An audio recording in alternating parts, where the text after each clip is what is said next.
Kochi Thiruvaniyoor global public സ്കൂളിലെ റാഗിങ്ങിനെ തുടർന്ന് വിദ്യാർത്ഥി ആത്മഹത്യ ചെയ്ത സംഭവത്തിൽ അന്വേഷണം ശക്തമാക്കി പോലീസ്. ഗ്ലോബൽ പബ്ലിക് സ്കൂളിന് പുറമെ മിഹിർ മുൻപ് പഠിച്ചിരുന്ന കാക്കനാട് ജെംസ് ഇന്റർനാഷണൽ സ്കൂളിലും കുട്ടി കടുത്ത മാനസിക പീഡനം നേരിട്ടതായി പോലീസ് കണ്ടെത്തി. ജെംസ് സ്കൂളിലെ വൈസ് പ്രിൻസിപ്പലിനെ പോലീസ് ചോദ്യം ചെയ്യും. കൊച്ചിയിൽ നിന്ന് സഹിൻ ആന്റണി ഉണ്ട്. വിശദാംശങ്ങളുമായി സഹിൻ, ഈ വിഷയവുമായി ബന്ധപ്പെട്ട് ഈ ഘട്ടത്തിൽ എങ്ങനെയാണ് അന്വേഷണം പുരോഗമിക്കുന്നത്? ഈ പറയുന്നത് പോലെ മിഹിർ മുൻപ് പഠിച്ചിരുന്ന സ്കൂളിലും സമാനമായ അനുഭവം ഉണ്ടായിരുന്നു എന്നുള്ളതാണോ? ഈ ജെം സ്കൂളിലെ പ്രിൻസിപ്പലിനെ എപ്പോഴത്തേക്കാവും ചോദ്യം ചെയ്യുക? അതിനെ സൂചിപ്പിച്ചതുപോലെ തന്നെ ഗ്ലോബൽ പബ്ലിക് സ്കൂളിൽ മാത്രമല്ല, മുൻപ് പഠിച്ചിരുന്ന ജെംസ് സ്കൂളിലും ആ കുട്ടി കാര്യമായി തന്നെ മാനസിക പീഡനത്തിന് വിധേയമായിരുന്നു എന്നാണ് പോലീസ് കണ്ടെത്തിയിരിക്കുന്നത്. അവിടുത്തെ വൈസ് പ്രിൻസിപ്പലിന്റെ പിടിവാശി തന്നെയാണ് ആ കുട്ടി സ്കൂൾ മാറുന്നതിന് കാരണമായി മാറിയതും. രണ്ട് കുട്ടികൾ തമ്മിലുള്ള തർക്കത്തിൽ ഒരാഴ്ച സസ്പെൻഡ് ചെയ്തിരുന്നു. പിന്നീട് തിരികെ സ്കൂളിലേക്ക് എത്തിയ കുട്ടിയെ ഒറ്റയ്ക്ക് ഒരു ക്ലാസ് മുറിയിൽ ദിവസങ്ങളോളം ഇരുത്തി. മാത്രമല്ല, പരീക്ഷ എഴുതിച്ചപ്പോഴും അത്തരത്തിൽ തന്നെയായിരുന്നു. ഒറ്റയ്ക്ക് ഒരു ക്ലാസ് മുറിയിൽ ഇരുത്തി പരീക്ഷ എഴുതിക്കുക, ആ കുട്ടിയെ നോക്കുവാനായി ഒരാളെ നിർത്തുക, ആ കുട്ടി തൻ്റെ പ്രാഥമിക ആവശ്യങ്ങൾക്ക് പോലും എവിടെയെങ്കിലും മാറിയാൽ അയാൾ പുറകെ നടന്ന് ആ കുട്ടിയെ നോക്കിക്കൊണ്ടിരിക്കുക. ഇതൊക്കെ വലിയ മാനസിക സംഘർഷം ആ കുട്ടിക്കുണ്ടാക്കിയിരുന്നു. ഇതെല്ലാം പോലീസിനെ കണ്ടെത്താനും കഴിഞ്ഞിട്ടുണ്ട്. ജെംസ് ഇന്റർനാഷണൽ പബ്ലിക് സ്കൂളിലെ വൈസ് പ്രിൻസിപ്പാളെ ചോദ്യം ചെയ്യാൻ തന്നെയാണ് പോലീസ് തീരുമാനിച്ചിരിക്കുന്നത്. ആ വൈസ് പ്രിൻസിപ്പലിനെ ഉടൻ തന്നെ ചോദ്യം ചെയ്യുമെന്നാണ് മനസ്സിലാക്കാൻ കഴിയുന്നത്.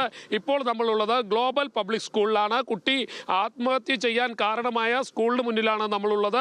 ഇവിടെ വലിയ പോലീസ് സുരക്ഷ ഒരുക്കിയിരിക്കുന്നു. കാരണം SFI പോലെയുള്ള സംഘടനകൾ ഇങ്ങോട്ടേക്ക് മാർച്ച് നടത്തുമെന്നാണ് അറിയിച്ചിരിക്കുന്നത്. ഇതിന്റെ അടിസ്ഥാനത്തിൽ തന്നെയാണ് പോലീസ് സുരക്ഷ ശക്തമാക്കിയിരിക്കുന്നത്. ഗ്ലോബൽ പബ്ലിക് സ്കൂളിലേക്ക് ഇന്ന് വിവിധ സംഘടനകളുടെ മാർച്ച് ഉണ്ടാകുമെന്നാണ് അറിയാൻ കഴിഞ്ഞത്. മാത്രമല്ല, പോലീസ് അന്വേഷണം ശക്തമായി തന്നെ മുന്നോട്ട് പോവുകയാണ്. ഈ സാഹചര്യത്തിൽ സ്കൂൾ പല വിശദീകരണവുമായി മുന്നോട്ട് വരുന്നുണ്ടെങ്കിലും അതൊന്നും അംഗീകരിക്കാൻ പോലീസ് തയ്യാറായിട്ടില്ല.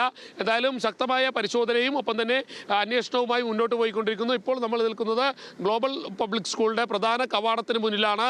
ഇവിടെ ഈ കാണുന്നത് പോലെ തന്നെ പോലീസ് വിവിധ സ്റ്റേഷനുകളിൽ നിന്നുള്ള പോലീസ് ഉദ്യോഗസ്ഥർ ഇങ്ങോട്ടേക്ക് എത്തിയിട്ടുണ്ട്. തൊട്ടടുത്തുള്ള പുത്തൻകുരിശ് പോലീസ് സ്റ്റേഷനും ചോറ്റാനിക്കര പോലീസ് സ്റ്റേഷനും ഹിൽ പാലസ് പോലീസ് സ്റ്റേഷനിൽ നിന്നുള്ള പോലീസ് ഉദ്യോഗസ്ഥർ ഇങ്ങോട്ടേക്ക് എത്തും എന്നും മനസ്സിലാക്കാൻ കഴിയുന്നുണ്ട്. നേരത്തെ ഞാൻ സൂചിപ്പിച്ചതുപോലെ തന്നെ വിവിധ ഇടങ്ങളിൽ നിന്നുള്ള രാഷ്ട്രീയ സംഘടനകളുടെ വിദ്യാർത്ഥി സംഘടനകളുടെ മാർച്ച് ഇന്നുണ്ടാകും. SFI ആണ് രാവിലെ 11 മണിയോടുകൂടി മാർച്ച് പറഞ്ഞിരിക്കുന്നത്. മെഹറിന്റെ മരണവുമായി ബന്ധപ്പെട്ട് സമാനമായ ഒരു അനുഭവം ഉണ്ടായപ്പോൾ ഈ കുട്ടിയുടെ വീട്ടുകാർ ഇതുമായി ബന്ധപ്പെട്ട് എന്തെങ്കിലും പരാതി നൽകിയിരുന്നു? അതല്ല ഈ കുട്ടിയെ സ്കൂൾ മാറ്റുക മാത്രമാണോ ചെയ്തത്?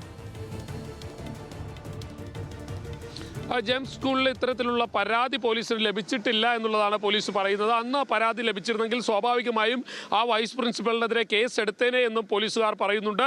ഈ കേസ് അന്വേഷിക്കുന്ന CA അടക്കമുള്ള ഉദ്യോഗസ്ഥർ അത് തന്നെയാണ് പറയുന്നത്. കാരണം ആ വൈസ് പ്രിൻസിപ്പലിന്റെ ഭാഗത്തു നിന്നും കൃത്യമായ മാനസിക പീഡനം ഉള്ളതായി തന്നെയാണ് ഉദ്യോഗസ്ഥർക്ക് മനസ്സിലാക്കാൻ കഴിഞ്ഞിരിക്കുന്നത്.